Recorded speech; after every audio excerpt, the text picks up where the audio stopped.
ഈശോമിശിഹായ്ക്ക് സ്തുതിയായിരിക്കട്ടെ. പ്രിയ സഹോദരങ്ങളെ, നിങ്ങൾ എനിക്ക് നൽകുന്ന എല്ലാ സപ്പോർട്ടിനും ഒത്തിരി സ്നേഹത്തോടെ നന്ദി. ഇന്ന് നമ്മൾ നോക്കുന്ന വചനഭാഗം പൗലോസിലെ കൊറിന്തോസുകാർക്ക് എഴുതിയ 2-ാം ലേഖനം 7-ാം അധ്യായം മുതൽ 13-ാം അധ്യായം വരെയാണ്. വാക്യങ്ങളോടുകൂടി നമ്മൾ ഈ അധ്യായങ്ങളിലെ ചോദ്യോത്തരങ്ങൾ നേരത്തെ എപ്പിസോഡിൽ ഇട്ടിട്ടുണ്ട്. ഇപ്പോൾ പ്രധാന ചോദ്യങ്ങളും അവയുടെ ഉത്തരങ്ങളുമാണ് ഇട്ടിരിക്കുന്നത്. നിങ്ങൾ ലോഗോസ് ക്വിസിൽ പങ്കെടുക്കുന്നവർക്ക് കൂടുതൽ ഉപകാരപ്രദമാകുമെന്ന പ്രതീക്ഷയിൽ ഈശോയിൽ സ്നേഹത്തോടെ നിങ്ങൾക്ക് സമർപ്പിച്ച് പ്രാർത്ഥിക്കുന്നു. എവിടെയുള്ള പ്രധാന പട്ടണമാണ് കൊറിന്ത്യസ്, ഗ്രീസ്? പൗലോസ്ലീഹ തൻ്റെ എത്രാമത്തെ പ്രേക്ഷിത യാത്രയിലാണ് കൊറിന്ത്യസ് സന്ദർശിച്ചത്? 2-ാം പ്രേക്ഷിത യാത്രയിൽ. കൊറിന്ത്യസുകാർക്കുള്ള 2 ലേഖനങ്ങളും പൗലോസ്ലീഹ എഴുതിയത് എപ്പോൾ? സ്ലീഹായുടെ 3-ാം പ്രേക്ഷിത യാത്രയിൽ. പൗലോസ്ലീഹ കൊറിന്ത്യസ് സഭയ്ക്ക് എഴുതിയ 2-ാം ലേഖനം എവിടെ വെച്ചാണ് എഴുതിയത്? മക്കെദോനിയയിലെ ഫിലിപ്പിയിൽ വെച്ച്. എന്താണ് കൊറിന്ത്യസുകാരെ കൂടുതൽ അസ്വസ്ഥരാക്കിയത്? പൗലോസ്ലീഹയുടെ ആദ്യ ലേഖനം. കൊറിന്ത്യസുകാരെ ആശ്വസിപ്പിക്കാൻ പൗലോസ്ലീഹ ആരെയാണ് അയച്ചത്? തീത്തോസിനെ.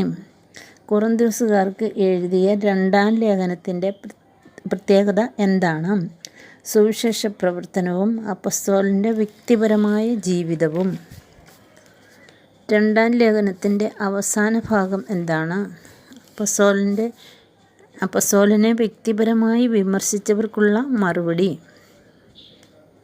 ഒന്നിച്ചു മരിക്കാനും ജീവിക്കാനും വേണ്ടി നിങ്ങളെ ഞങ്ങളുടെ ഹൃദയത്തിൽ പ്രതിഷ്ഠിച്ചിരിക്കുകയാണ് എന്ന് പൗലോസ്ലീഹ ഏത് സഭയോടാണ് പറഞ്ഞത്? കൊറിന്ത്യസ് സഭയോട്.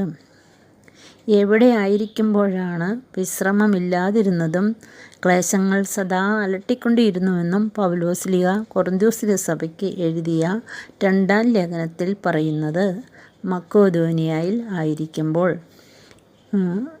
ദൈവഹിതപ്രകാരമുള്ള ദുഃഖം എന്തു ജനിപ്പിക്കുന്നു എന്നാണ് കൊറിന്ത്യസുകാരോട് സ്ലീഹ പറഞ്ഞത്? രക്ഷാകരമായ പശ്ചാത്താപം. അവൻ്റെ മനസ്സിന് നിങ്ങളെല്ലാവരും ആശ്വാസമേകി അതിൽ അവൻ സന്തോഷിക്കുന്നു. ആരുടെ കാര്യമാണ് സ്ലീഹ എഴുതിയത്? തീത്തോസിൻ്റെ. പൗലോസ്ലീഹ 2 കൊറിന്ത്യസ് 8-ാം അധ്യായത്തിൽ 1-ാമത്തെ വാക്യത്തിൽ എവിടെ വർഷിക്കപ്പെട്ട ദൈവകൃപയെക്കുറിച്ചാണ് പരാമർശിക്കുന്നത്? മക്കെദോനിയയിൽ. എന്തിന് താങ്കളെ കൂടി ഭാഗവാക്കാക്കണമെന്നാണ് മക്കെദോനിയക്കാർ പൗലോസ്ലീഹയോട് അപേക്ഷിച്ചത്? വിശുദ്ധരെ ശുശ്രൂഷിക്കുന്നതിനുള്ള ഭാഗ്യത്തിന്. തീത്തോസ് എവിടെയാണ് കാരുണ്യപ്രവർത്തനം ആരംഭിച്ചത്? കൊറിന്ത്യസിൽ. അവൻ സമ്പന്നനായിരുന്നിട്ടും നിങ്ങളെ പ്രതി ദരിദ്രനായി തൻ്റെ ദാരിദ്ര്യത്തിൽ നിങ്ങളെ സമ്പന്നരാക്കാൻ വേണ്ടി ആരെക്കുറിച്ചാണ് സ്ലീഹ ഇങ്ങനെ എഴുതിയത്? നമ്മുടെ കർത്താവായ യേശുക്രിസ്തുവിനെക്കുറിച്ച്. ഒരുവൻ്റെ കഴിവിനനുസരിച്ചുള്ള ദാനം ദൈവം സ്വീകരിക്കും. എങ്ങനെയാണ് നൽകുന്നതെങ്കിൽ? താല്പര്യത്തോടെയാണ് നൽകുന്നതെങ്കിൽ. അധികം സമ്പാദിച്ചവന് ഒന്നും മിച്ചമുണ്ടായിരുന്നില്ല, അല്പം സമ്പാദിച്ചവന് കുറവുമുണ്ടായിരുന്നില്ല. 2 കൊറിന്ത്യസ് 8:13 പറഞ്ഞിരിക്കുന്ന ഈ വാക്യം ഏത് പഴയ നിയമഗ്രന്ഥത്തിലാണ് ഉള്ളത്? പുറപ്പാട് 16:18. കർത്താവിൻ്റെ മുൻപാകെയും മനുഷ്യരുടെ മുമ്പാകെയും പൗലോസ്ലീഹ ലക്ഷ്യം വയ്ക്കുന്നത് എന്താണ്? ആദരണീയം.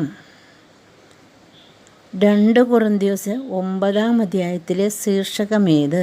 വിശുദ്ധർക്കുള്ള ധനശേഖരണം.